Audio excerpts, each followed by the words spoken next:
Good afternoon, fellow citizens. Welcome back to the Citizens Chat Show. This is the 26th episode that we are going and still going. We are energizing each time. Thank you very much for being part of us. And yes, today we have to discuss the security situation in Uganda, of course, with what is happening in Masaka. Are the citizens safe? Are we safe? So this is the discussion we want to have today.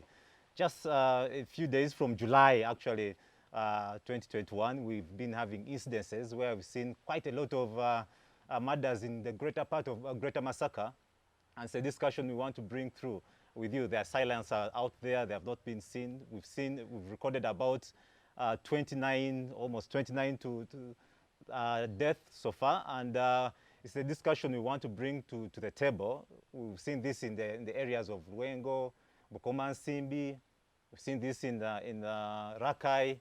And this actually spans quite wide from, I think, 2009.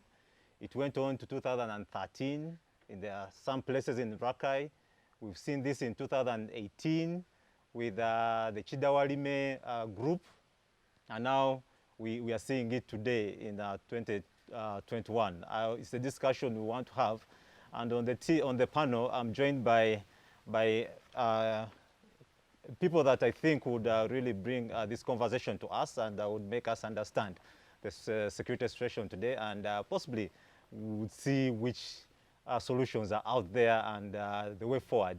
So on the panel today, as usual, I need to start from the far right. We have Cankara Benard. He's the Executive Director with Efficacy Methodology. It's a policy think tank.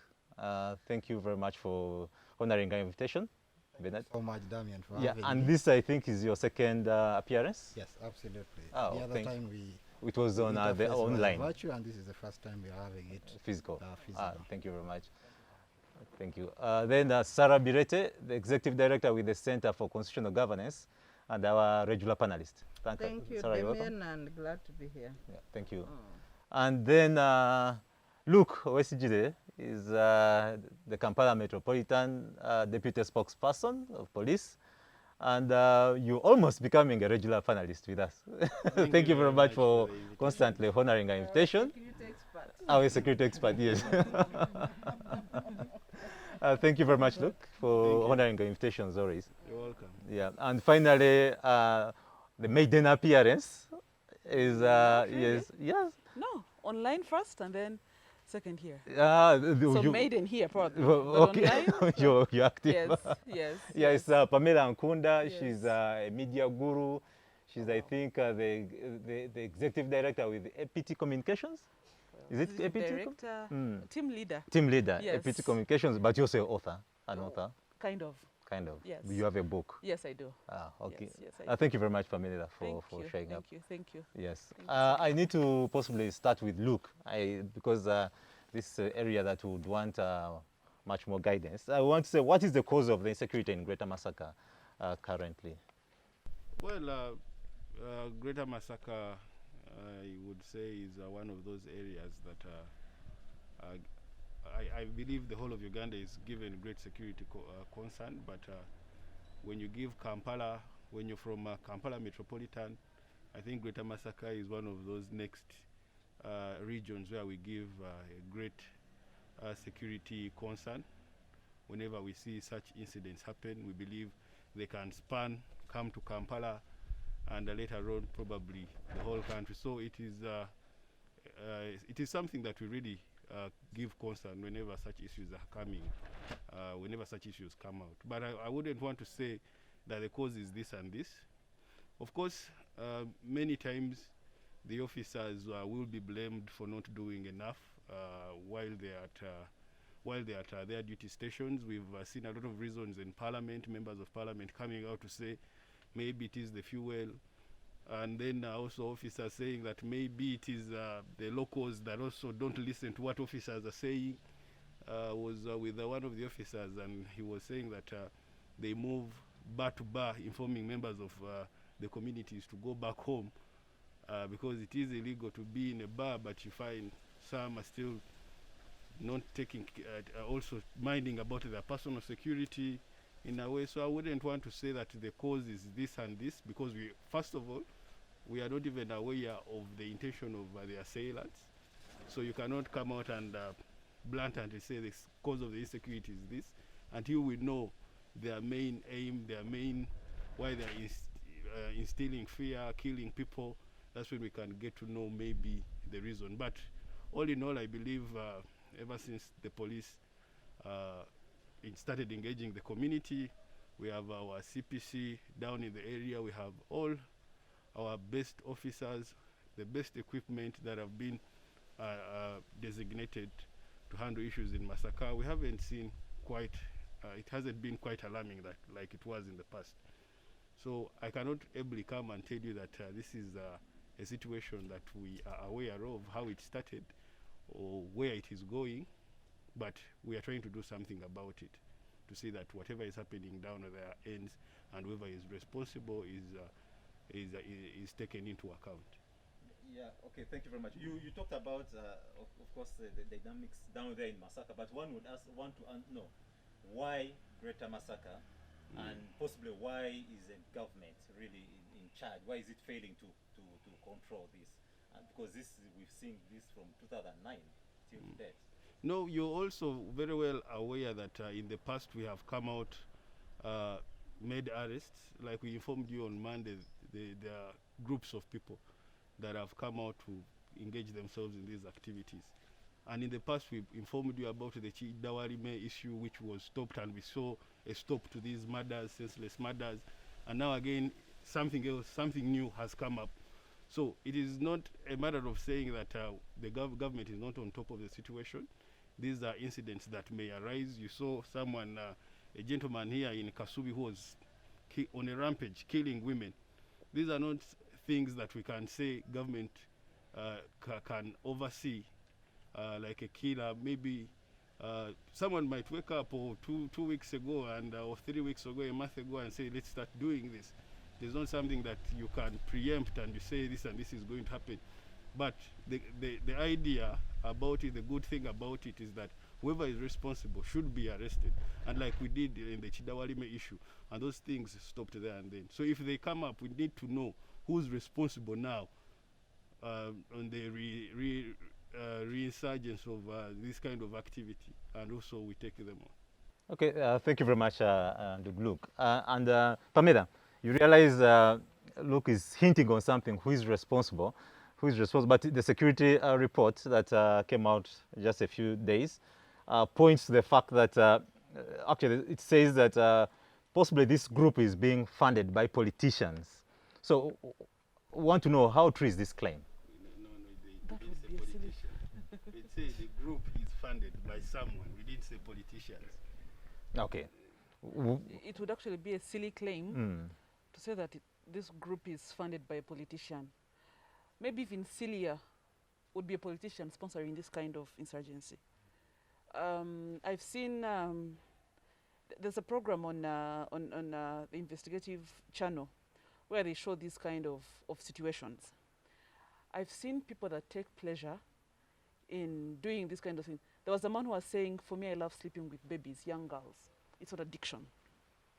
I've seen people say, I love seeing someone beg for mercy as I kill this person. It's an addiction. I don't want to believe that that someone can come up and say I'm sponsoring these people, because it's even unthinkable, especially in Uganda, knowing that we've come from so far in terms of security and bringing this country to where it is right now. Masaka now Rengo is just another unfortunate case. The good thing is that we've heard that there are some arrests that have been made, and something that has been different this time is that police or security agencies arrested, didn't do the usual parade and take to court. They've profiled these people, they've taken their data, they've, just so we can know who they are, where they're coming from, and, who is sponsoring them, if anything like that is actually going on. So that they've done something different this time is commendable. That is one. Two, sometimes we underestimate what security actually is. This thing called neighborhood watch is actually a very, very strong thing that we often overlook or underlook. I personally was attacked once at home. This was just at around 11 at night. And I had dozed off. So I hear a loud scream, and so I go out, and the neighbors were watching. It was the first time it was happening. So the neighbors were watching there. Now what happens, they were just young boys, you know, doing ABCDE. I called police, they brought sniff dogs, and it got to Lifelink Hospital. This is about maybe 4 years ago. When we got in, these guys realized that, they will get us because there was blood, because we tried to fight back. So they got to Lifelink, they realized that they're going to get this trail of blood, so they got borders and fled. About a couple of days or maybe weeks afterwards, we got another attack from a neighbor. But this time we all went and rescued the person. We got this person and took him to police at in Chira. And we found out that they are young boys, well, not young boys really, but 20, 28, 30. They drink or they go to a bar, they mix their opium and all kinds of things. But in the meantime, they're saying, the other person there has a new car. The other person over there has young girls there, you know? And they go for the attacks. So when we came together, we agreed, let's be each other's neighbor. And now we know, if someone raises an alarm, we all go there. Masaka is really unfortunate that they've killed 28 people, because one death is obviously one too many. So we need to see this stop. This is what we demand for. And because we know that security must do its job, it must do its job and do it right.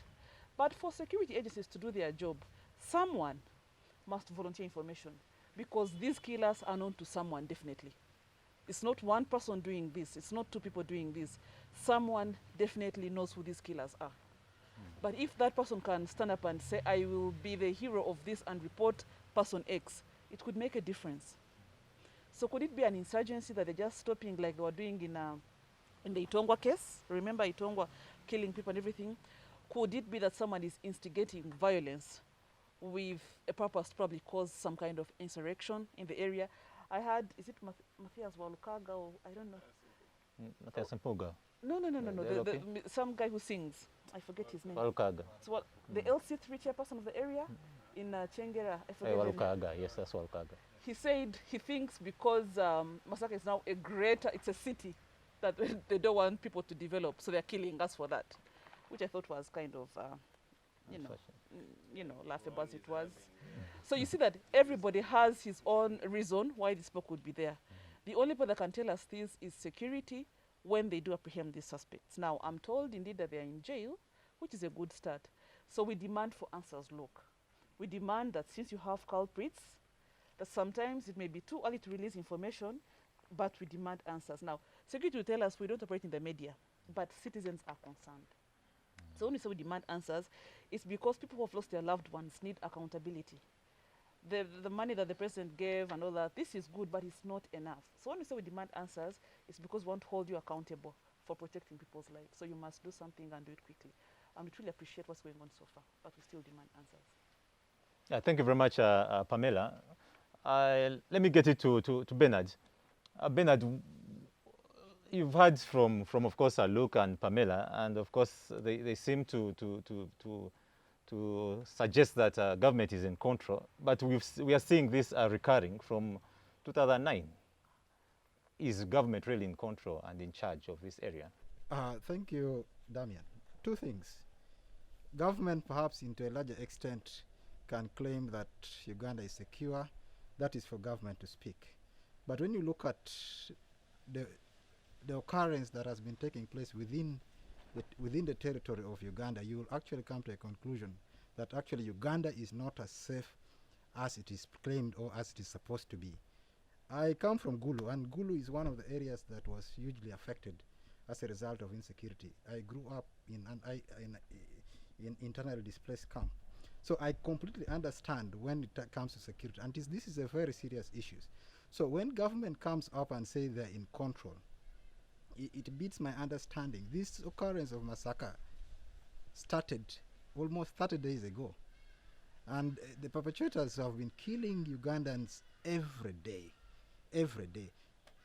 You cannot be in control if people are dying every day, and these are consistent deaths that we have been seeing occurring. So there is no any indicators that shows that government is actually in control.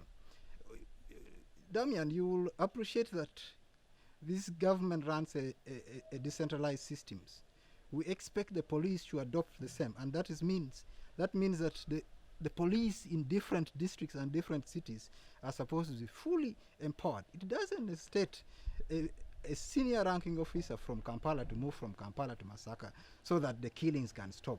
The police that are on ground should be well empowered to see that there is actually peace within that specific region. Now,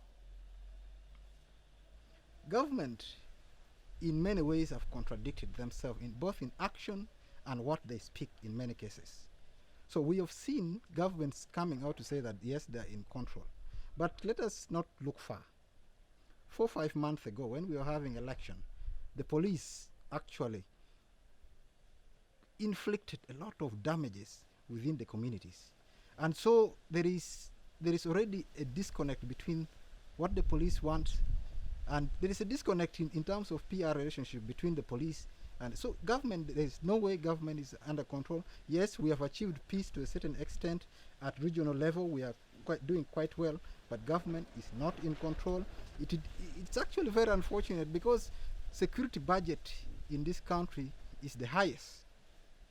We actually third, I think, after Tanzania. But when you relate the statistics of our security expenditure versus our GDP, you realize that Uganda is actually up in terms of security expenditure. It is not really right to say that government is in control when Ugandans are dying. Not only in Masaka, there are very many cases that we can point out. There are issues in South Sudan, there are issues in Karamoja, and so there's quite a lot of issues. So I don't think government is actually in control. Thank you very much, Benard. We shall dig deep into that. Sarah, I want to bring you on. In the early days of when literally the president was in his early days, I think it's on record, he presided over a security meeting, and he said he will not preside over a country where a Ugandan is killed. And he was warning, I think, the DPCs. And we are seeing this happening to date. Where did they go wrong? What is the problem? You see, for security in an area to be firm, you must have good relations with the people, or what we call civil-military relations. You must also have a grounded strategy for intelligence gathering. These killings, this current wave of killings started on 5th July in Orengo, according to the minister's statement that was presented in Parliament. 5th July and today is 2nd September. So this makes 2 months of killings. And we see security still with the knee-jerk reactions to the problem. So that means that there was nothing in place before the killings started. My understanding of security is that if you say the country has a grounded security architecture, then you must be in constant touch with the people. And if a problem happens, within 1 or 2 weeks, you should be on top of that problem. If you really, your security is on form. But when we get 2 months, the minister gave a statement the other day. You have 2 months of people being killed, and you don't know, indeed, like the president said, you don't know what is killing them or who is killing them. For the first time, we have arrests. I think that happened this week, and people were charged in court yesterday. Yes, that is some progress, but after how long? You know that the biggest achievement of NRM that we normally hear about is security, and what people termed as Twebakaturo. At least we are able to sleep. But you have attacks in Greater Masaka, 2009, 2013, 2018, 2021. Similar approaches, dropping leaflets, killing people. Because the first attacks of 2009 of Katongole and Mujurizi, Same methodology, dropping leaflets, killing people, stealing nothing. It was later that they started robbing motorcycles and vehicles and selling them on the Tanzanian border. And they were later apprehended. But about 80 people were murdered in that wave. Then comes 2013, same thing. Shidawarime, same story. So what does this mean? What lessons did security learn from the previous attacks that should have helped them prevent future similar occurrences? At least let it be a new form of conflict. But you have a similar conflict, similar method of attack, a fourth time in a region. Is really security on top of the situation? I don't think so. What is our nature of the civil-military relations? We see on very many occasions security engaging in things that are prohibited in the constitution, that caused instability in previous times, mixing themselves in political issues, campaigns. We have the biggest armored brigade of the army is in Masaka. But the commander of that barracks made very reckless statements during elections. Openly engaged in campaigns, beating people. So when you have a problem and for 2 months you don't know where it's coming from, it means security has no relation with the people and cannot gather intelligence. How has security treated the people in that region? Masaka, other than Kampala Metropolitan, Masaka was a bedrock of election violence. Security beating people, police officers campaigning, RDCs campaigning. The people are supposed to head security and be politically neutral. So once you lose this element of political neutrality, and as civil society we've been talking about it, the misbehavior of security or abuse to mix themselves in things that they are prohibited from doing, then it affects the intelligence gathering. It affects the confidence of the people in the security. It creates insecurity. And when a problem happens, you are unable to solve it because you cannot gather timely security information and you cannot respond in a rapid manner that is required to prevent such a kind of conflict. To me, this is the problem of Masaka, and other areas should pick a leaf, and the mixture of security into politics should stop because it will endanger all of us. Security will fail to execute their mandate because of suspicions with the citizens. Thank you very much, Sarah. Look, I think that that one is a little clear. It comes out because it suggests that security only comes out when it's a political activity where we see the opposition coming out. But now that it concerns the citizen and there's nothing really politically motivated, the security is distant.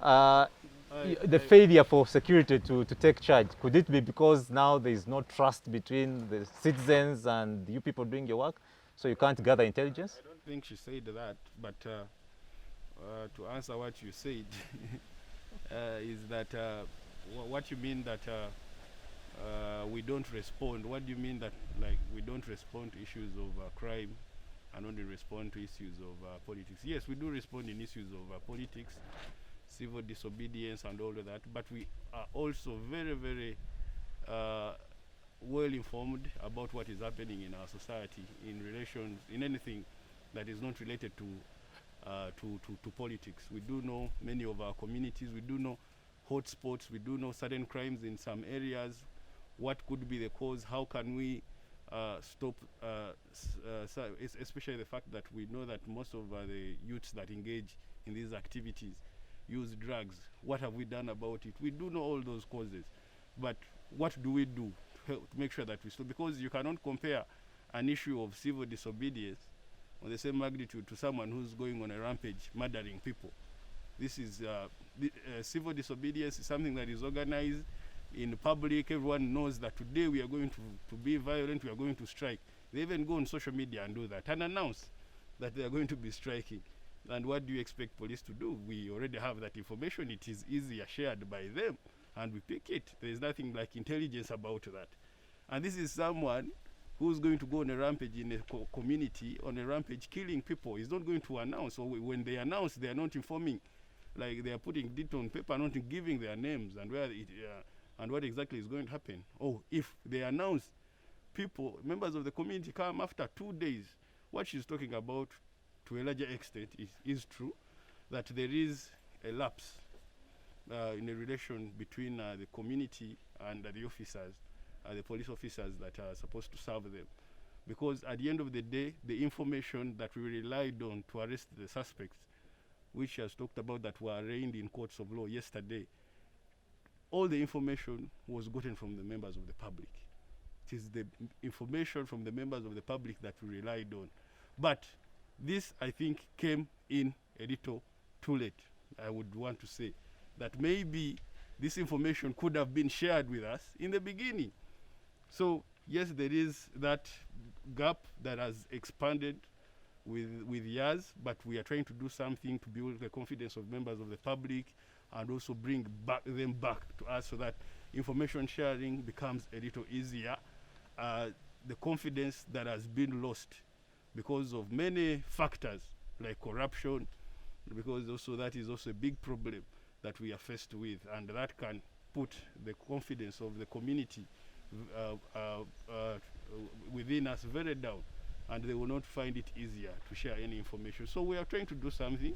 That's why I said a lot of our officers are trying to, I do admit, we scaled down on issues of community policing because of COVID, and then when we went through elections, COVID again, we scaled down on issues of community policing, especially in our villages.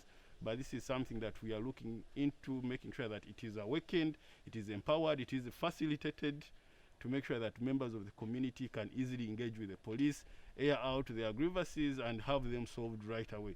And we are not alone in this kind of issue of community policing. If the members of the public, like we have said, come out and give us information like they did, and these people are arrested, of course, it now comes back to us to look for this evidence that can help us have these people prosecuted. And if this evidence is provided and these suspects are taken to court, if members of the public don't see any prosecution take place and these people come back in our communities again because of lack of evidence or something, they will still lose confidence in the whole institution of government. So I think, yes, police, we do have a part to play, but also the line, the system is in place to make sure that people receive justice as it is deserved. Thank you. Okay. Thank you very much, Luke. I would want to come to Pamela. What could be the possible, from Luke's take, what could be the possible cracks in the security situation or security system in the greater part of Masaka? What you would see as could be the cracks in the architecture of security? Let me just give you a very, very little story. I have a small place that I was renting somewhere, and so a friend told me that there is a man who has an election gig, who wants some little space to conduct interviews and, you know, employ people. So I said, who is he? He said, no, he's a member of our community. You know, like your 10 neighborhood houses. I said, okay, he can come since it's 2 weeks, use the space and then go away. So this man advertised somehow. He brought in a professor. They were interviewing people on a daily basis, young children, 18, 19, for an election gig. So he promised them jobs. 1 month down the road, 2 months, no jobs. So they paid instead. They paid to him to get those jobs done. So I was away, and someone tells me, Pam, police has raided your office. I said, why? He said, this man was a con man. I said, what do you mean con man? He said, he was a con man. He conned about 600 young people, each promising jobs. They were giving him 1 million, 1.5 to get the election gigs. So I said, now what? So police closed my office, and I later found out that this man who was in that same community policing group was not known to the members. Why he was, on the WhatsApp group, you know, like our group. I know you, I can recommend you to someone, but I don't actually know you. So they came, closed my office, took my laptops, my computers, and I didn't know what to do. When you say what is the crack, what is the missing link? It is us, the individuals in our own communities. like I said, this would not fall like manna from heaven to kill people. They stay somewhere, they are known to some people. That is the first crack. Secondly, and I'll let first go back to Saran, it's not right to want to think that because of the actions or the inactions of the brigade commander and the rest in Masaka, that then someone will take that upon himself and kill an 89, 82-year-old woman. No. I said there's a problem with the gathering of intelligence information. Yes, I'm trying to say. Because of the trust. I didn't say that's a reason to kill. No, okay, all right, that's okay. But to think that because people are reckless, then they've, that someone can then kill, it's the first crack is us. The death of that 82-year-old man, her blood is in the hands of someone. For me, it's, first time was the slow response of security. They've scaled that up. You said it's not right for the police top person to go, to a region. Sometimes it's very necessary for speeding up the processes that are necessary. Although I saw again that the Minister of Presidency was going to Masaka, and I was asking myself to do what there in Masaka when, Honorable Babalanda. But it's, for me, the crack is us in society. It is, I've seen it firsthand. I was in northern Uganda for a while, in both the camps, Unyama and, and I saw the cracks there. The first point of call was the people. Ending the way in northern Uganda was partly the army, but largely the people, all the other rebellions, it's partly the army, but largely the people, So unless we the people, unless we the citizens react to our own, what is happening amidst us in our societies, unless we act individually and collectively as our own societies, not just security, all the things that happen will not stop happening. And I cannot stand here and say that after Masaka, some other place may not be targeted. It could probably be targeted. It could be Kampala, it could be Karamoja, it could be wherever it is. So it's the people. When these people stole guns from Moroto and went, people dressed them up. People dressed them up from their yellow uniforms in police and gave them, they sheltered them. It is the people. It is us who are responsible first, while the mandate lies with the security, but it starts with us. So is it suggest that possibly their silence, being that they're not captured up to now, they're somehow protected by the people in there? Well, it's complicated. Because yeah. It's complicated, really. But let me give you an example of some of the criminal gangs we have here in Kampala. They are those boys they would call Kasolo boys. There is a group that calls themselves Chigari. Very many other names. Border 2020.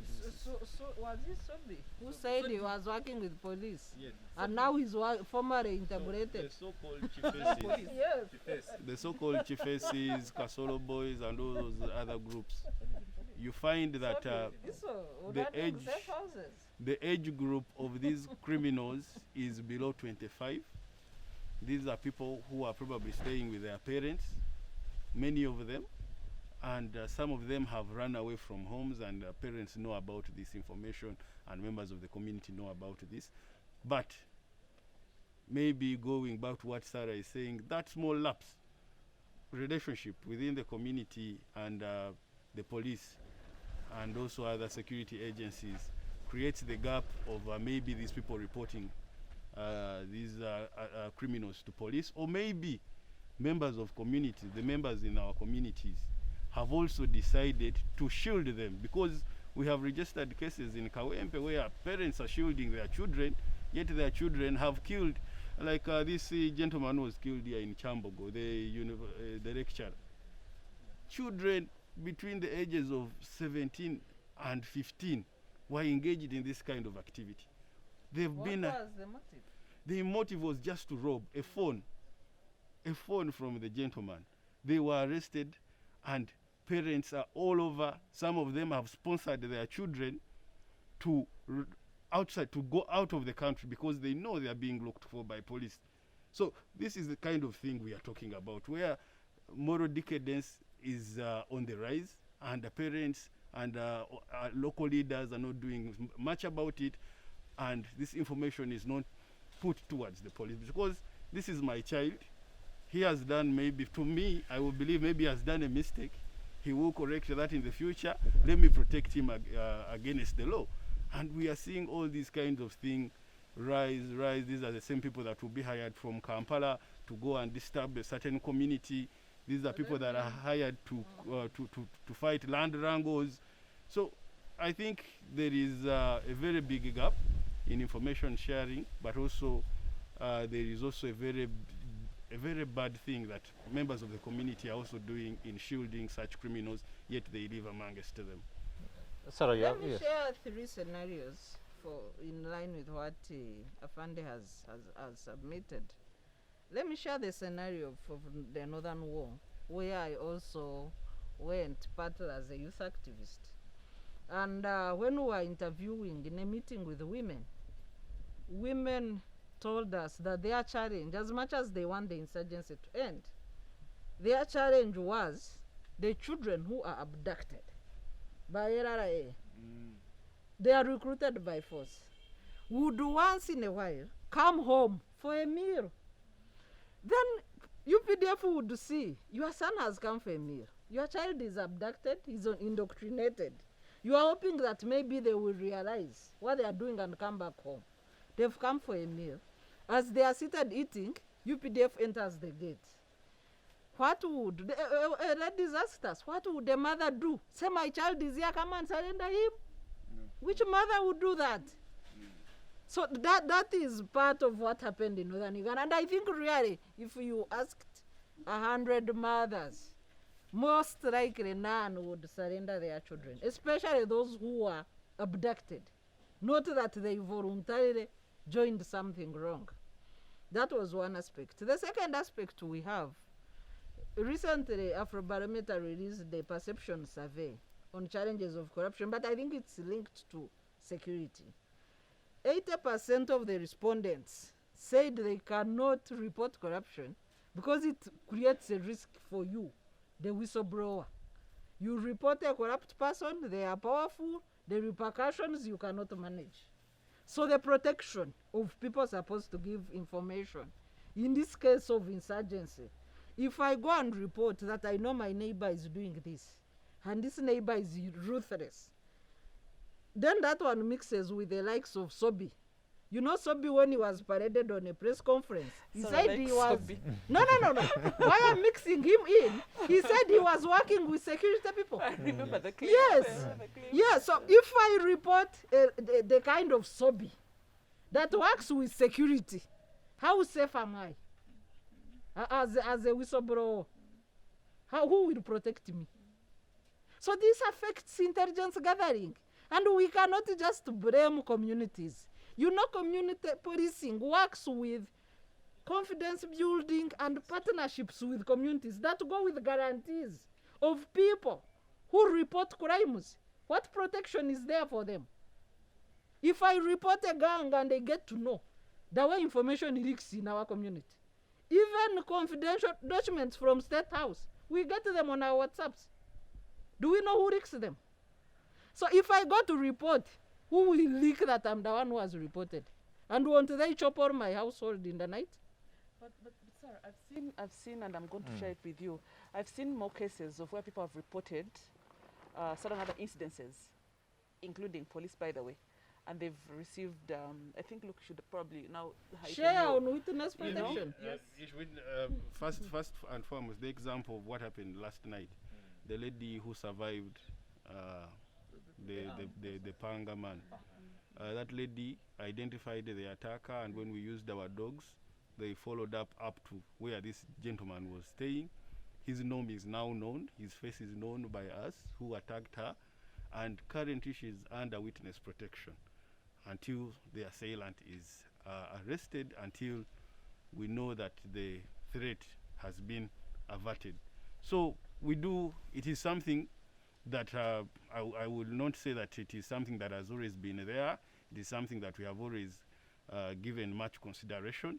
But if you're reporting to any agency, because there are a lot of agencies that have been given a mandate to investigate corruption, the Office of the IGG, the police, or any other activity. We have intelligence services where you can report issues on a security nature. We have our side of the Crime Intelligence Directorate, many. So I think the agency, if it is the office of the IGG or if it's the office of a State House Anti-Corruption, they are supposed to get in touch with us because we have that unit of witness protection. We have it. They are supposed to get in touch with us to protect a witness in any case that is under investigation. The office of the DPP, they are supposed to get in touch with that We unit. even have a law on witness protection. Yes, on witness protection, But how yes. effective is it? It is very Because effective. this is a perception release. It is very effective. Perception survey. It is very effective. We do have a challenge of localized information sharing, where the person with information will not feel safe to go to a post in his area and say, officer, I have this information to share. And that is the only police this person knows. So I think also us as the administrators in police need to come and educate these members of the public. We have a unit, specifically crime intelligence, that are deployed at every division. You don't necessarily need to go to a post which you feel which doesn't have that department there, because posts are basically for patrols and also registering cases which are later on forwarded to a bigger station for investigation and also sanctioning over the matter in courts of law. So they can move and go to the main station where they have that office, which is in every division, in every district in the country, and report that information, which can be conveyed through the normal channels, and this person is given the protection they need. So the only thing that is lacking there is the fact that the confidence within members of the community, they see this is a police post of maybe 3 police officers. How will I share this information that is very vital to these 3 police officers?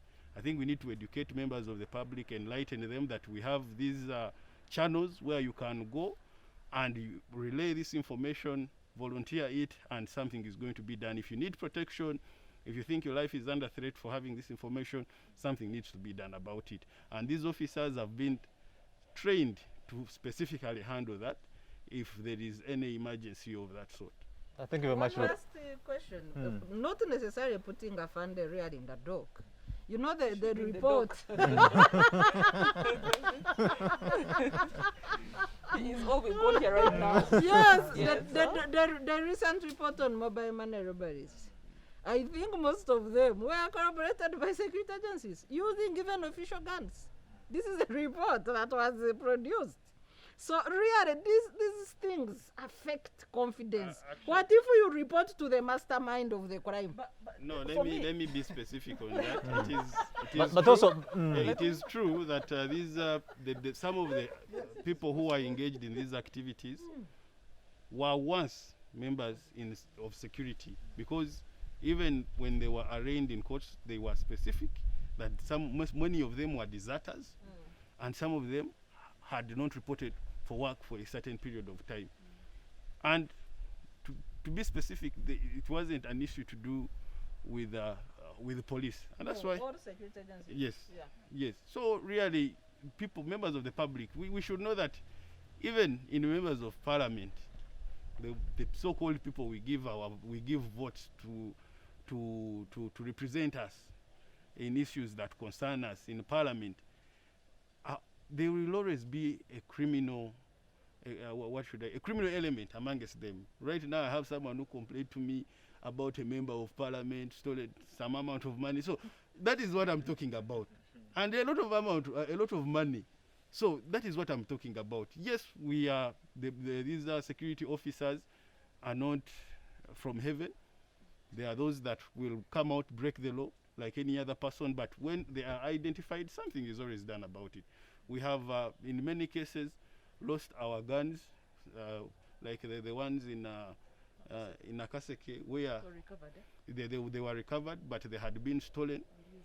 And later on, the people that actually stole them were known to these officers, because they were in a discussion and someone pounced on them, cut them up, took the guns. So that shows that there is a part to be played by us, but also a part to be played by the community. We need to identify all these weaknesses amongst us as the community and as the police, and iron them out so that members of the public can always have trust in us, share the information, volunteer that information. And that is the gospel many of us should be like preaching right now. Because I do believe no one should be against this. A member of parliament should not politicize this. They should actually encourage members of the public to volunteer this information to the police, because we are the only organization that is next to the people, and we believe we have tried to make sure that that information is put to good use in most cases that it is when it is brought to us. Yeah, I'll come back to that area of involving the politicians mainly, but I want to bring in Benard. You wanted to make a rejoinder on the issue of the community protecting some of these assailants. Well, Damian, I think my concern was because when Luke was giving his assumption, his presentation, he actually blamed the citizens, and particularly he targeted the young people, okay?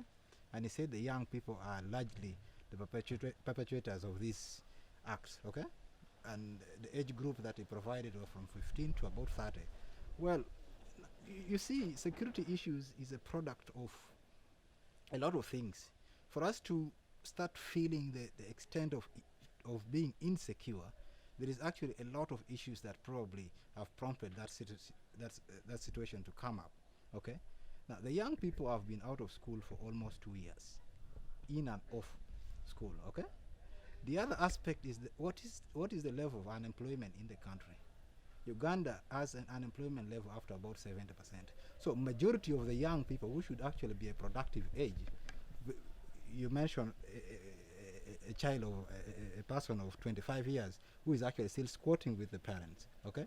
Yet those are productive ages, and these are people who are already young adults, should be actively engaging and working effectively, independently, but the situation has made them still remain at their parents' home. Of course, yes, there are, so these are issues of, if it is linked to the young people, as Lucas said, then there are issues of service delivery. To what extent is government committed to ensuring that wiping out these issues? And I think that feeds into the issues of the commitment of government to ensure that the young people are effectively engaged. Because if they're engaged, then there is no room that someone will come and try to exploit them over these issues. She gave a very good scenario where young people, over 600 young people, were conned, okay? By because they're desperate. By a doctor. Yes.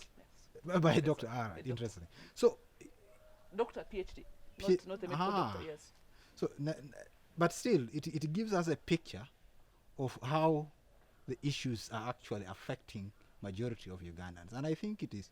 Luke is right, but that also goes to the core of what government should actually be engaged in. Sometimes we throw. First of all, let me just clarify in my own way that it is in the interest of the state to find these killers and stop any other killing. I think it is the interest of the state to keep Uganda, the security question, answered, fully engaged, and because it's one of the biggest talking points of the government. Security. Pamela, right there, the leader of opposition, Matthias Mpoga, was sent out frustration. He has always been, he's on record on this. They're not involved on ground. Yeah, and these are the leaders of the people who are who on ground. And so when you say that it's the interest of the government to ensure that this ends, but you're not involving some of these people, then how do you think you'll achieve your objective? I don't know if he's the right example of this, because I've seen that there's a little bit of dishonesty in some of the remarks that he's made, and I think he's trying to provide a political question, a political answer to what is not actually a political situation. So they can involve him. Obviously, he's a leader and he deserves to be involved, but that they have arrested people without his involvement, if any, because I don't know if they have, it's not bad as it is so far. Yes, they can have meetings with them. Yes, they can, but some of his statements have actually been a little bit dishonest as the leader of Masaka, not necessarily as a leader of opposition.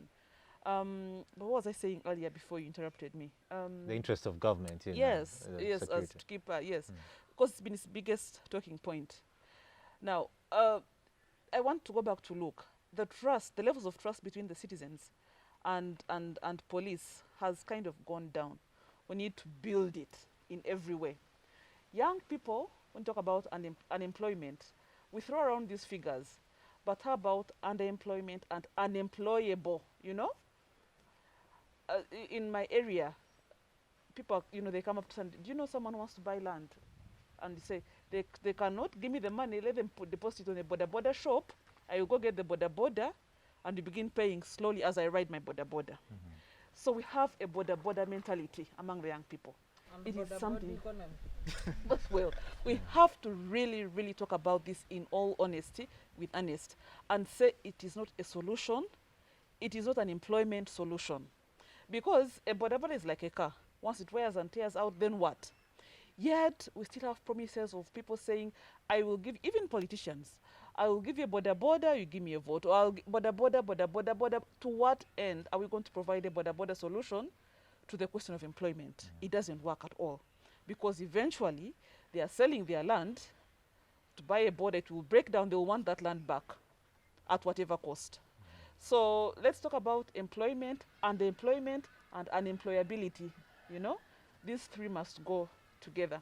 Otherwise, they will rise up in whatever way, largely to their own fault if they sell their land, their parents' land, but there must be a solution. So let's address the three, you know, together without isolating one or the other. The other thing, obviously, for me is when we talk about this question of security. Pangas is one thing, but how about the rest of the, you know, the rest of the country? What is the security in terms of the future, in terms of feeding, not just today, but tomorrow? How are they going to survive if you don't address their concerns right now? And what concerns do they have? Keeping them out of school is not a deliberate policy, I think. It is as a result of what is going on. The pandemic, someone said, don't use those words again, pandemic, new normal, they've become common. But it's as a result of what is going on today. And unfortunately, then you hear about the third wave. If the third wave finds students unvaccinated at school, what happens then? Bring them back home? I think we are going in some kind of zigzag. The policy thinkers must. That's even worse. Marrying off young kids is worse.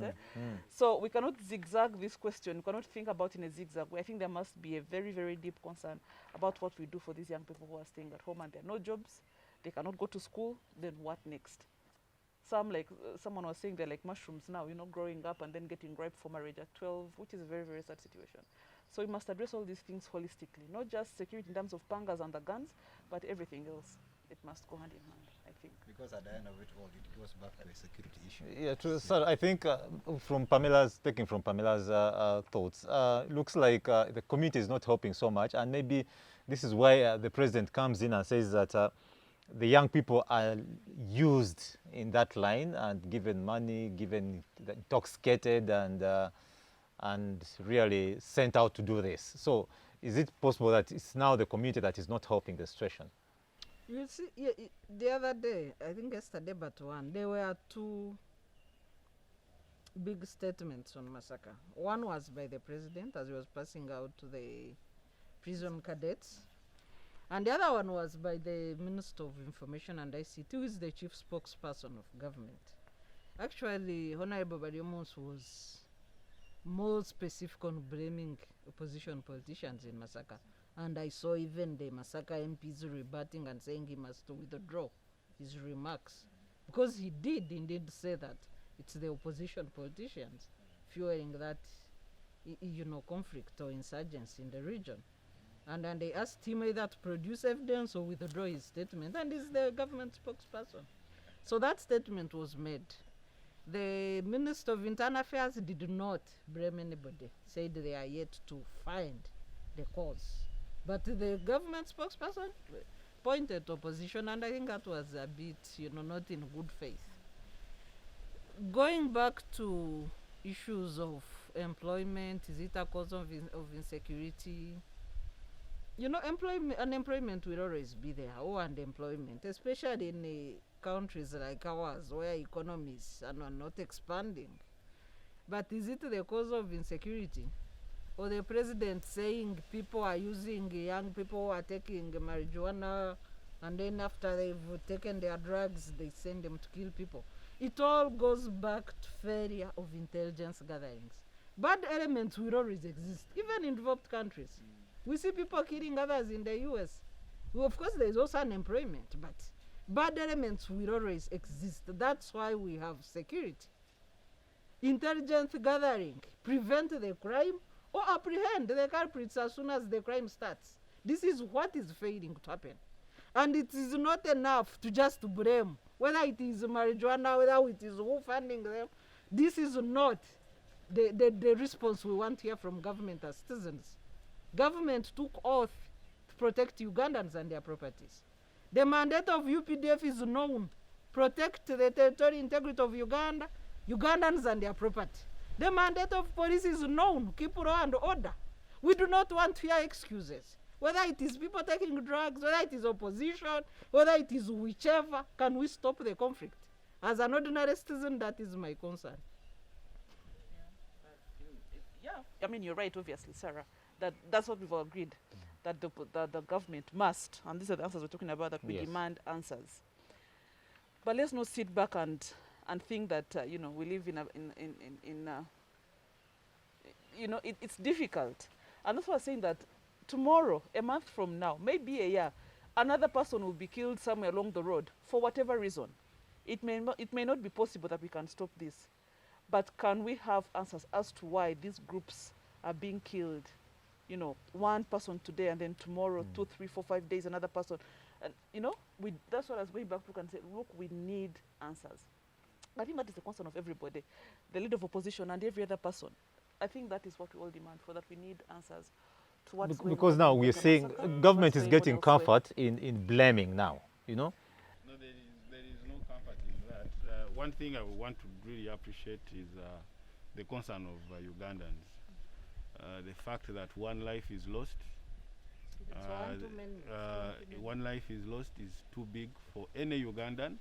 They always come out, talk about it, push us, like she's saying, they need answers, which is, I don't think many, if it was happening maybe in South Sudan or another country, it wouldn't be an issue.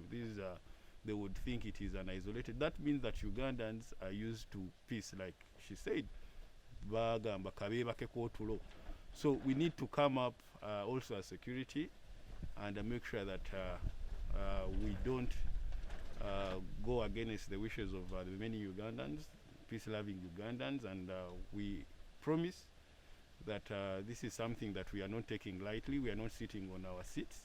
We are not just seated there waiting for a miracle to happen, maybe for the assailants to die a natural death and the killing stops. No, we are doing something about it, and we shall, of course, at the end of the day, come out with answers, not just to come out and blame someone.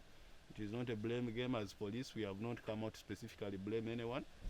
We are saying at an opportune time, when we have facts, right, on, of course, the groups we managed to interview, especially those that were arrested, we realized that some of these people were sharing some meetings somewhere, given money to go and do these activities. We do have this information, but this one is saying another person, different people. So we need to go down that chain that they have explained to us and come out with a logical conclusion on what information has been provided to us. So can you get evidence beyond the information? Yes, because you cannot present, you cannot present information in court. It becomes a story. That is what I'm talking about. Afande, look, right there, I think let's have a short break. Then we'll come back and further interrogate that part and how far government is going into protecting the citizens. Dear citizens, let's have a short break and get back. But follow this conversation is on live at on Civic Space TV YouTube. We are streaming live on Facebook. We also following this conversation on Twitter, the Chat Show UG. Kindly throw in your comments there. Be part of this conversation, and let's see whether we can have lasting solutions to this situation happening around the Masaka, but also spreading into other parts of the country. Let's get this break. Thank you. The Citizens Chatroom happens every Friday at 2 p.m. on Civic Space TV Online on Facebook and YouTube. We invite you to be part of this conversation. Civic Space TV, freedom always. Welcome back from the short break, and thank you for being part of the conversation and not tirelessly being with us. I kindly follow this conversation is on our YouTube channel, streaming live. We are on Twitter, hashtag chat show UG, but also on Facebook. We are streaming live. Throw in your comments, be part of the conversation. And yes, we ended this conversation on a high, and I want to have it flowing. First, I would need to again welcome my panelists from the far right. Benard, thank you for joining in. Sarah, thank you. Luke, thank you for being with us, and of course, Pamela, thank you for being with us. Benard, let me start with you. Of course, we're discussing how community plays an important role in ensuring that there's security. But we also want to understand this recurring insecurity that is happening, especially in Masaka. How far does it come to position government as the ability of government to protect its citizens with the recurring insecurities that are happening? Damian, the security issue is the interlinked between government and the citizen. The gap that we have talked about here, and we have been witnessing it over all this period, it emanates to this kind of insecurities that we have been experiencing. So it is important at any particular time that government try to keep a very harmonious relationship with the citizens. Anything sort of that, there will always be a degeneration in terms of insecurity that, for example, that we're having in Masaka. So there is no doubt government, yes, the citizens plays a critical role when it comes to community policing and all these other issues. But government needs to take lead, okay? If government is not taking lead, especially in terms of dialogue with the communities, in terms of civic engagement with the communities and paying attention to actually what is happening within the communities, then you actually, you'll only see the state that Masaka has found itself in, for example. And so the police and government need not to relax. They need not to relax in the process of securing Ugandan. It's a continuous effort.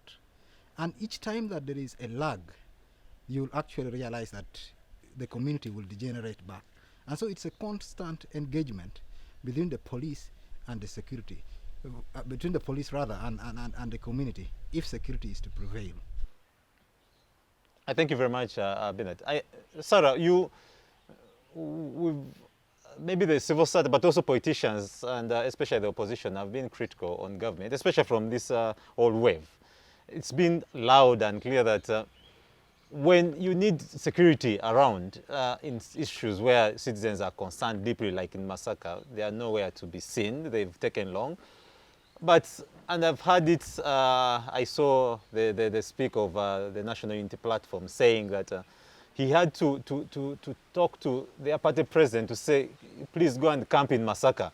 Maybe that would really provoke government. Is it a situation where they only act when really the opposition is coming out to do something? That's when you see the whole security apparatus in place. Well, over time, security agencies have built a culture for themselves whereby they are the most rapid response is on politicians, especially opposition politicians. And we have even termed policing in this country as the political policing because of the actions of security. Whereas police might say that they are not prepared, maybe they need logistics, they need vehicles, but you tell them that Owoyesigire has entered the CCG, you will see 10 patrols sieging this place until it's out immediately. So where do they get the logistics to respond to political issues? And how come when it is security issues concerning ordinary citizens, no politics involved, they take long to respond? I think that culture, they have built it for themselves, and Afande is the best person to respond. But I want to emphasize the issue that you cannot say, there are two aspects. One is that security in Uganda, both police and the UPDF, are one of the highly trained security forces in Africa, both in normal academics and security expertise. And they have also built capacity in terms of equipment over time. That's why we are able to have even police send the big peacekeeping missions abroad, because they have the expertise. But how come? And even another issue is that our security agencies are highly credited for being disciplined on foreign missions. But how come we don't see this in our country? We don't see the discipline, we don't feel the expertise and professionalism, and they mix themselves in things they are not supposed to do. I really don't get it. How come they do perfect missions abroad? Be it Somalia, you will get 100%. I actually watched a documentary the other day. Comments on professionalism of UPDF. But then what happens to the command in Masaka? How come we don't see that professionalism? What happens to UPDF when they are beating media? How come we don't see that professionalism and discipline when they are dealing with citizens in the country? Okay, maybe Luke should tell us, where do you get these resources when it is to put out the opposition in action? Well, first and foremost, it was, I would say, any commander who comes out and says that the resources, I think even outside, when we are on foreign missions, even on our normal duties, resources have never been enough. That's why we always present our budget to the to Parliament, and only 50% of that budget is allocated funds. So they have never been enough, and there are a lot of issues that always rise, and we try to compensate them with using other budgets. There are emergencies that will always come in. We divert some funds and put those funds there. So someone who comes and says that we have enough resources for politics and not enough resources for investigation, that is really a lie. We have allocated our resources responsibly. If we cannot deploy any, this vehicle is called that one that bowses out water. We cannot deploy such vehicles. Issues of looking for criminals who are using machetes, they are specifically for public order. So yes, public order has its issues, but it is also not well facilitated. Like you're putting it up there that public order management is well facilitated to run to any riot. No, they're also doing bad, but we try at least whatever they have can be reasonable to handle any situation as of now. Then when we come to other units like investigation, yes, there was a concern. We are partners with many organizations, especially the partners with JELOS, where there is a concern of recruiting more CID officers and making sure that these CID officers are constantly trained on the new types of crimes that emerge with time.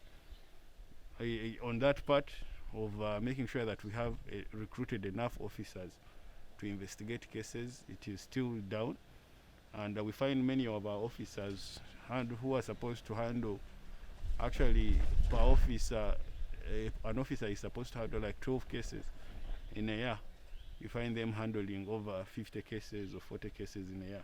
Yes, there's still that issue of resources on that side, but that does not necessarily stop you from investigating a murder and coming out with results.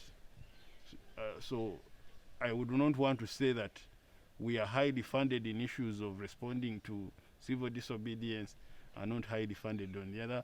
All units still have gaps, and our main focus should be filling them or working with what we have right now, because that is what we are doing, working with what is available to protect Ugandan.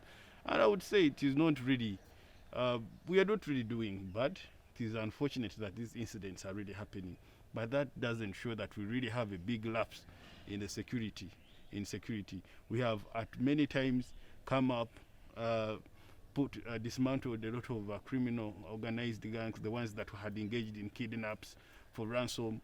We engaged them and dismantled them. The ones that had engaged in stealing mobile money, people we engaged them and dismantled them.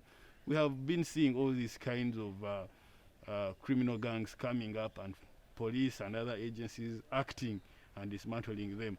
The issue, the concept should be to maintain, like what he has said, maintain this and not to relax as the forces, not to relax at any moment. Be aware or improve on the intelligence to read the situation so that we can always act very fast whenever such incidents happen. But the fact that, of course, you cannot stop any other, the layman can always think like that. We respond very fast to Besigye. Like I said, Besigye doesn't need intelligence. He will put on his chibanja that is coming to CCG, and for what reason he might not put, or he will put. And if there is a capacity of following him, we follow him. Look, I think maybe the issue the issue was, because, and it still is, that when it's a political gathering, like you've just said, yeah, the speed at which you act is very fast. But now this in Masaka, it took you time. Was it because you're doing intelligence? The gathering will take an hour. There is preparation, an hour. But these criminals are using 2-3 minutes to kill people and move away. So there is a very big difference. You cannot compare the two. So really, I would say that yes, we are going to, and we have really put in a lot of effort to make sure that these things stop. And I'm very sure in the nearby future you will be seeing a lot of answers that the panelist is asking. We shall be sharing you with those answers very soon. Pamela, I'm sure you want to say something. Please. No, I agree with him that the killings in Masaka and those that have been elsewhere, it's spontaneous. To want to first go plan, do all these things as you would for an insurrection is different. That's why it's not really accurate to suggest that there's been that there's a big difference between the two. There has to be a big difference, obviously, because someone kills, runs away. You know, someone cuts off someone then runs away. To discuss security from a political perspective in this case is being unfair to them. True that the professionalism of the forces has been put to test, and they've passed highly in their missions in Liberia, in Somalia, in Central African Republic and elsewhere. It's been good. But it has also been good here. Congo is a different question as well, by the way. But it's been put to test, and they've excelled highly. And they've excelled, no doubt. But they've also excelled here on the ground. Mm-hmm. If you see where we've come from in terms of the insurgencies that we've had to fight as a country, in the east, in the north, in the northeast, in the, in the west, there's been war after war, insurgency after insurgency, and they've passed all the tests. But this still remains different. This mode of killing remains different, even if we've seen it before. Chidawalime, was it Chidawalime? Katongole, the rapist, the rapist in the Nasana women, it's been killing, it's been different, yeah? And like I said earlier, it's more likely that we're going to see it again happen. Because we cannot swear that it didn't happen then, when the president brought, I forget her name, to the TV, the previous Nachamba Day. When they brought Nachamba Day.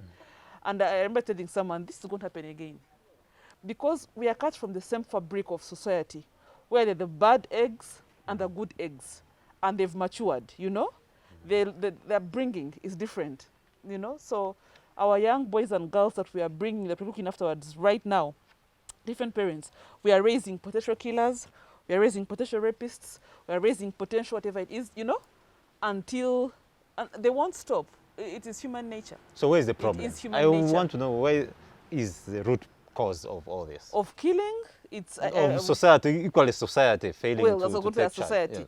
I wish I knew. I don't think anybody has the answer. That you will say, I will swear to you that this will stop. That I will swear to you that the boy that I'm raising up will be, you know, God's on earth. I don't think I have the answer for that. I don't think any because you parent can. see, the government really is blaming some people, yeah, for doing this and constantly blaming. See, I don't want the blame game. Then the people are also blaming government for also not taking care of them. So who is supposed to do what? I've already put it to very clear that we cannot blame anybody now. We don't even know who, no, why, sorry, because they know some who. I think the people, it is our mandate to protect them. They are right to blame us if we are not doing enough. But for us as security to come out and blame anyone as of now, it is not right. But the members of the public have a right to blame you because you're paid to do these services. And if you're not doing them correctly, they do have a right to blame. But look, can you categorically say that you will stop this kind of killing? That cannot happen. Crime has been with us since time, since the beginning of time. So it cannot stop. Maybe it will come in another format. Who knows? Yeah, but you see, I found that if you hear what the head of state said, yeah, who is the CIC, he says that there are culprits, there are elements that are funding this, and they will be defeated politically, you know. So really, now that leaves us to questioning. Of course, if who has they to are there, protect it? Yes. if they are there and they are politicians, I'm not saying they are politicians. Whoever is responsible will be defeated. But to say that these kinds of crimes will not happen again in Uganda, I'll be lying to you. But the question is actually, maybe Pamela said it could happen in the same place again. You know? Because now I think your intervention should be, if you're in that Yes. place, then there should be a lasting, you know, solution Of course, for. I cannot come here and say that we are waiting for it to happen again. Our mandate now is to make sure that these don't happen again. If it happens, what will we do when it happens again? Let me say this. You know, at the beginning of NIM regime, there was what was known as Mayumba Kumi. 10 houses reinforcing security. Then the LC system, which started as RC, was more effective in a way that all the committee members would be elected individually and they would be answerable to the communities. But I think we disempowered the LC system in terms of safeguarding communities when we changed that the people only elect a chairman, then the chairman chooses his kakun, known as a cabinet, to work with. Also called honorable. Yes, that's what killed the security efficiency of LC system, brought connivance even to steal land, made LC leadership a business. And I wish we could Answerable to the dismantle RDC. and go back. To, because a Secretary for Defense was the most competitive post elected by the people. People would vet and make sure you have capacity to do security work, and you would sort of security questions, plus ensuring monitoring of who has entered the village, who is new, who is moving where. Now that system has all gone. What has happened, Sarah, in areas that I know at least, security, defense, what are they called? Security Secretary for Defense. for defense. In areas that I've seen, I think, Iraqi returnees, because they have an element of they handle the gun, say, that is going to be our security for defense. About Iraq, he was in Iraq, he was in fighting. So they but think that also is, it's up to the chairman. yes. It's yes. not up to the people. Well, It's not up to the people. So imagine if a chairman had a criminal element, Which many of them have. then you can't fight insecurity in that area. it's again, it's society. Where I stay, just below where our home, there's a valley, and every night you hear trucks pouring maram, pouring all these things. So one day we said, let's find out. So we called our neighbors. Let's find out if you hear the car, I will just call and then we find out where is this car going. And we found out that they destroyed the entire wetland. you know, that destroy the entire wetland. They've put up buildings. They've put up all these things. So he said, no, let's call our LC chairman and task him with NEMA.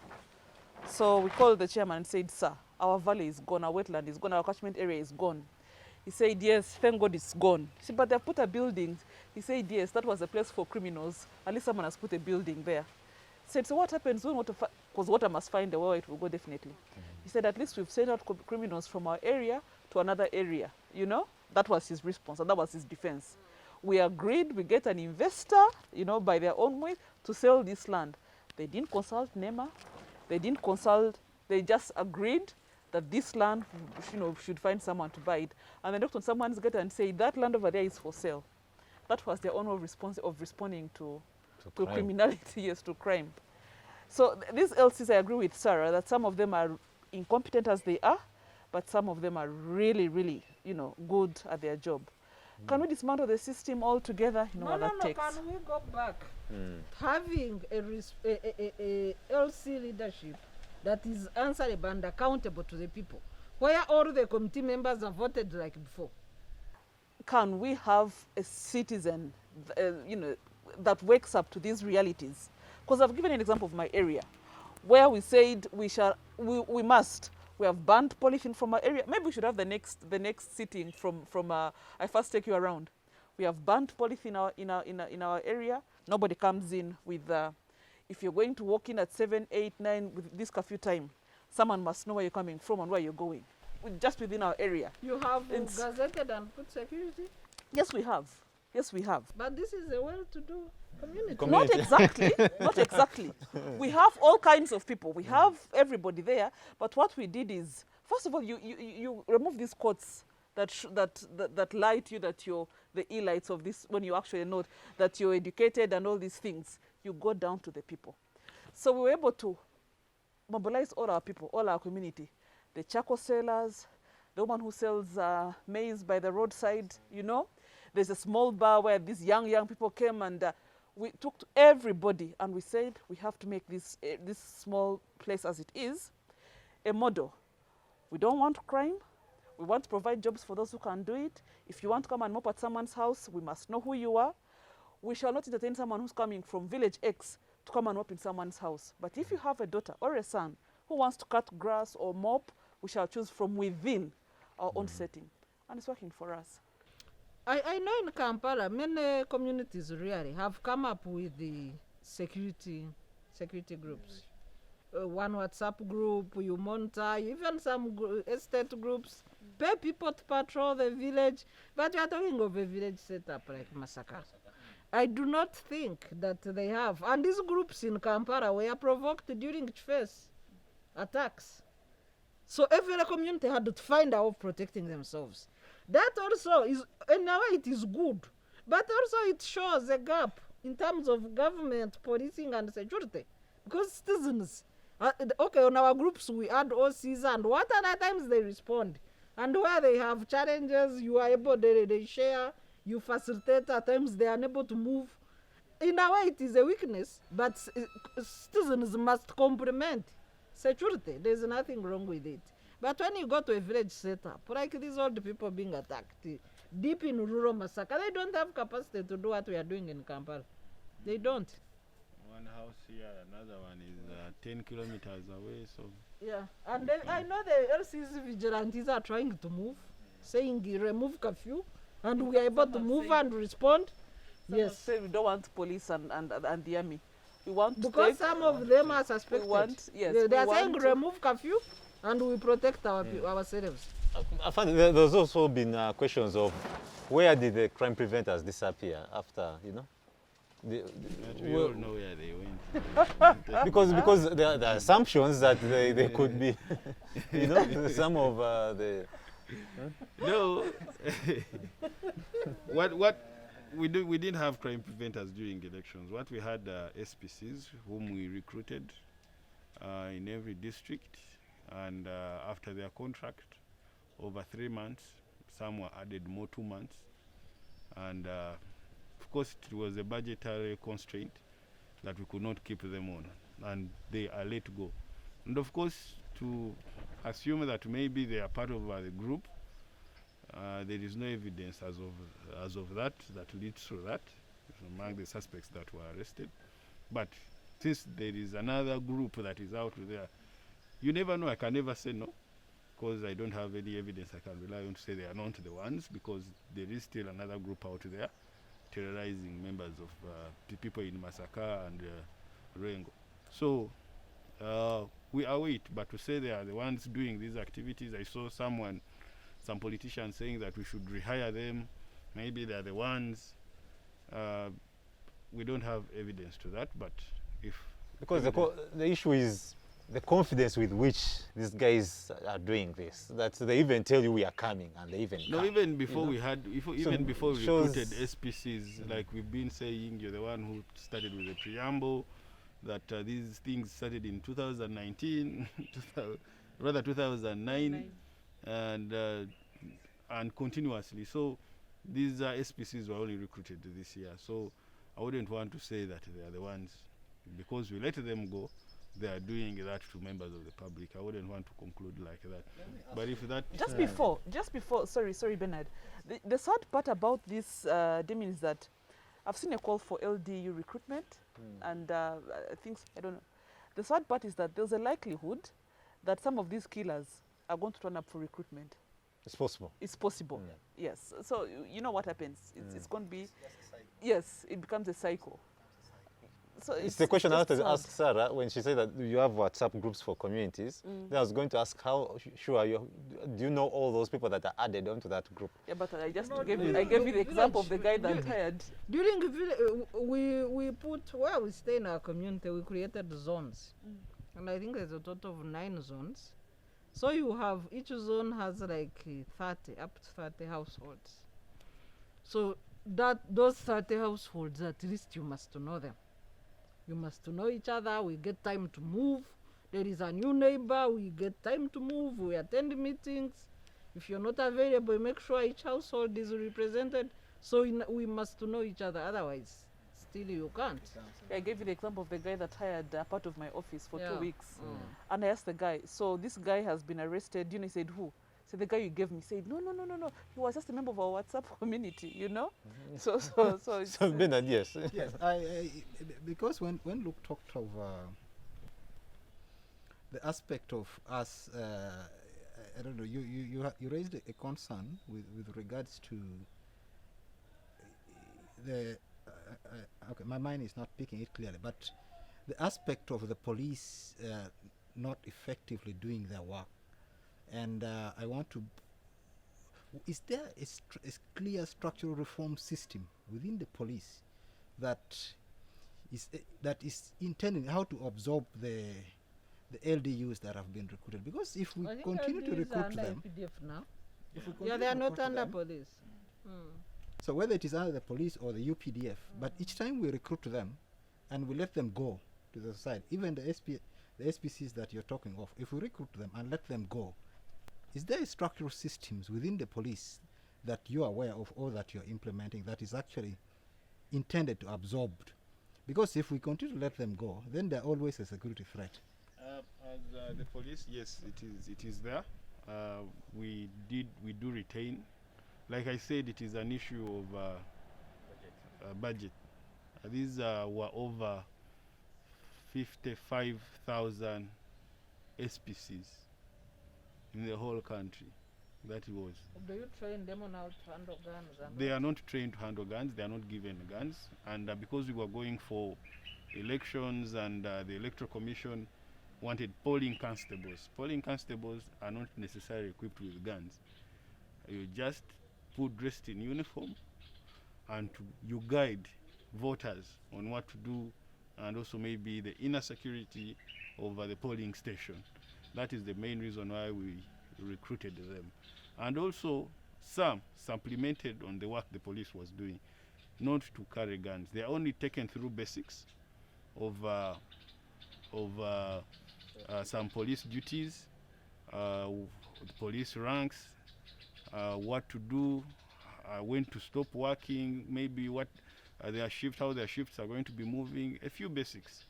And we move with them, and a few basics on human rights, because we don't want to move with someone who will box someone on the way because maybe they've had an argument, and to let them know the consequences that if at all they went astray, this and this could happen to them. Yes, we do have a system that is in place to absolve them.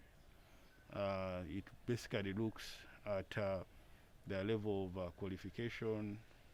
Did they because we were looking at senior 4 when we were recruiting senior 4 SPCs, and we verify the papers. Such requests are taken to public service. If public service has the money to pay them, we absolve some of them, and later on they also advance if their contracts are renewed after a year. If he has been highly recommended by every commander, by his manager or her manager, we sit. There's a committee that sits in police, and they discuss about the person, and some of them are absorbed and given ranks of police later on after doing a certain level of training. But it is not that we can do that to the 55,000. No. So they continue to remain And maybe then I would ask, how effective would be the aspect of community policing in some of these situations, especially like in Masaka? The aspect of community policing is very vital. Even the SPCs we are talking about, these were members of the community that were recruited, and the only difference that is there is that this person is putting on a uniform and paid the salary at the end of the day. But the same people can form up groups like the one Sarah is talking about, and Pamela, engage their local leaders on how they can best protect them within their communities. So, and also that linkage, not separating their work from police, because we do have communities like the way you have been seeing that Tetwagala police. It should never be separated, because at the end of the day, we have the mandate. We have the mandate to protect life and property. At the end of the day, it comes back to us to understand who these people are. And the community, in most cases, we have only seen them engaging themselves in issues of mob justice, which I think many of the members in Masaka are looking at as a solution. I was seeing a video when they arrested one of the panga wielding men in Masaka, and he was beaten badly, but lucky enough he survived. The video was showing that he was admitted, receiving treatment, and they were all waiting for him to recuperate, and I don't know, maybe do more beating. I don't know, but it is a good initiative. The leaders there say that they would handle them traditionally. Yes, it is a good initiative that they come together, but they should never separate that aspect, that linkage of police and the community. Otherwise, we shall have more deaths, and that's why the police is available. You're protecting someone from dying. At the end of the day, he's killed, and the police will be now subjected to investigate that second killing of the alleged suspect, which is also in a way a murder. So I think that linkage should be there. Yes, the members of the public have come up, and by the way, it is too much. The urge of members of the public protecting themselves is too much, but what I'm seeing also is that they are trying to work with the police. People are moving in their villages with clubs, patrolling their areas, but also working with the police, the local police in the area, so that they can supplementing the police. Because like I said, you find that village has a police post of 5 police officers guarding over 1,000 people. So there's need of supplementing the workforce the police has, and that is basically on information. And in rare aspects, of course, we had stopped that, patrolling with them. If it is necessary at this time, we will not stop anyone from doing that, moving with the police, neighborhood watch and all that. Because what I'm seeing as a huge now task for you is what Sarah and Pamela talked about, that you have a culprit who is a family member, and then how then do you give this information to police to come and take your child, you know? So I think there's that issue possibly the police would have to battle with.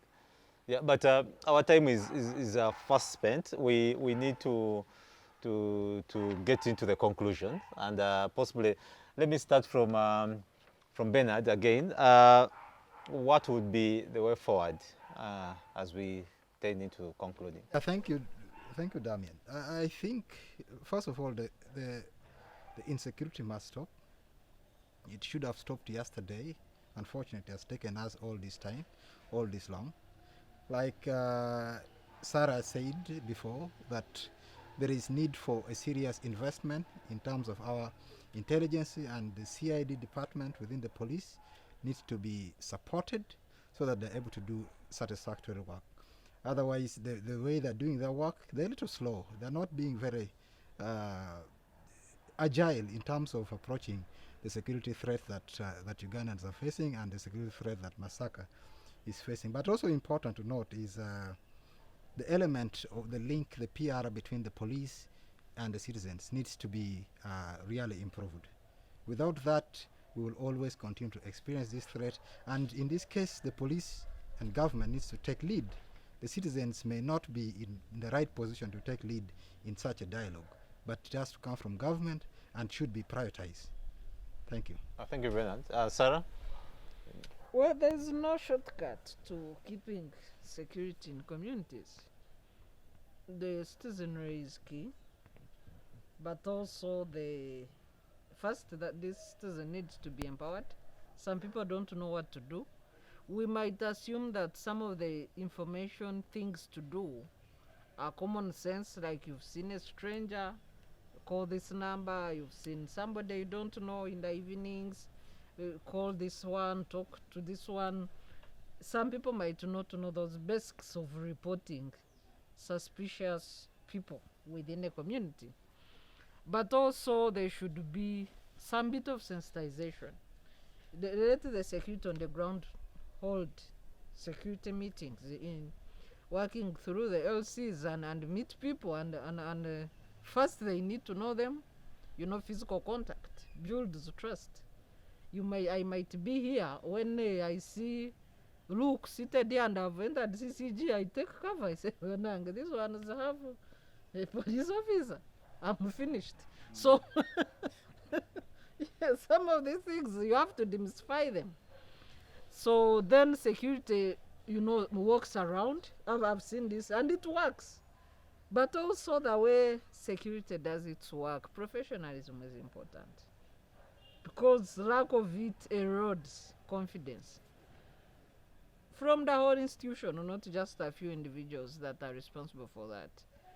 And then intelligence gathering, we must invest in intelligence gathering, which helps with the early warning mechanisms for security, be able to detect crime. The best way to safeguard people is to detect crime and prevent it. But in the event that you cannot prevent it, then be able to stop it within a short time.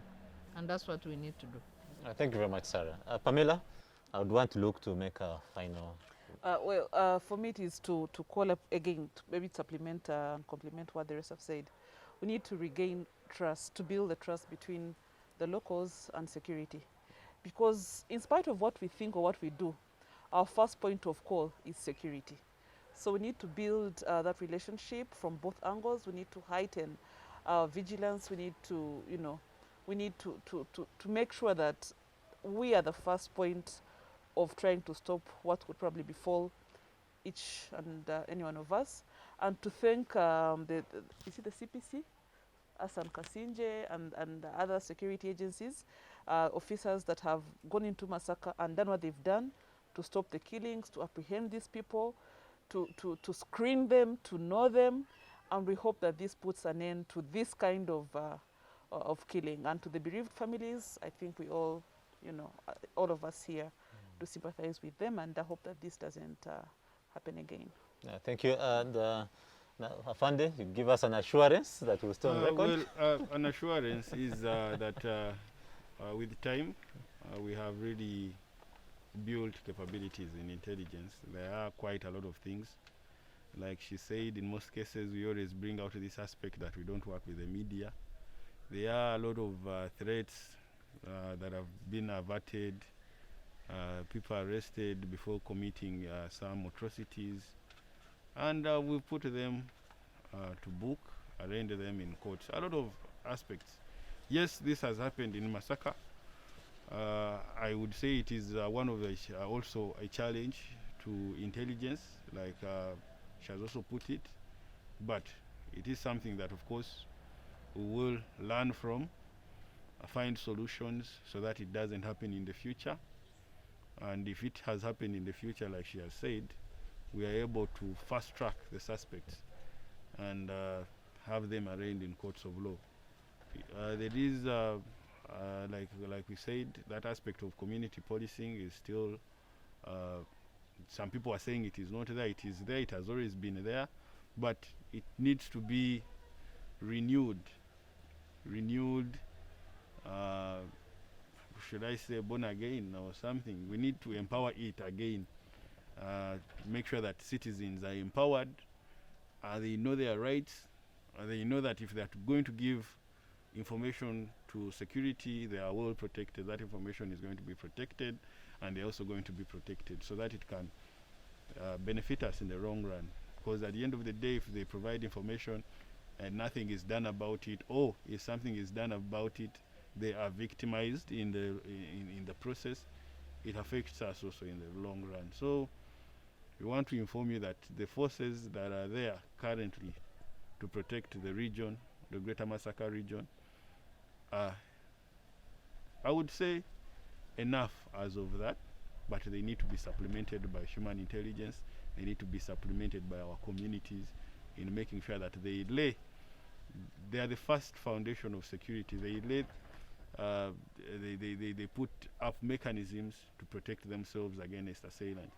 Like I said, one of our officers, while moving with other members of the community, they would find people in bars and tell them, "Why are you in bars at this time? And yet you have plans of going back home." And they will say, for us, there are some people who have that don't care mentality. So we should all, because if you die today, people will not know that you get people will not know that. But when you die, people will feel sorry for you. They will put police on the spot to explain why you were killed and it didn't do anything. So let's be mindful of our lives. Let us be the first steps of security in our communities. Thank you very much, Afande. And also, thank you very much, my panelists, for being with us today. Pamela, Luke, Sarah, and Benard. Also, our viewers out there, thank you very much for following the conversation. Of course, the take home today is this security, of course, starts with all of us, and we all have a role to play. So we need to work hand in hand with the security agencies to make sure that at least we ensure that some of these don't happen, and also maybe help government to ensure that they protect us in a way. So thank you very much for being part of the conversation. And also follow this on YouTube. We are on live. We are on Facebook. We are on Twitter, Chat Show UG, and all other spaces. Kindly follow this conversation. Put your comments, put your thoughts, so that you can be part of this each Friday, every Friday, tuned in here on Civic Space TV. My name has been Masesa Demiano. Let's meet next Friday.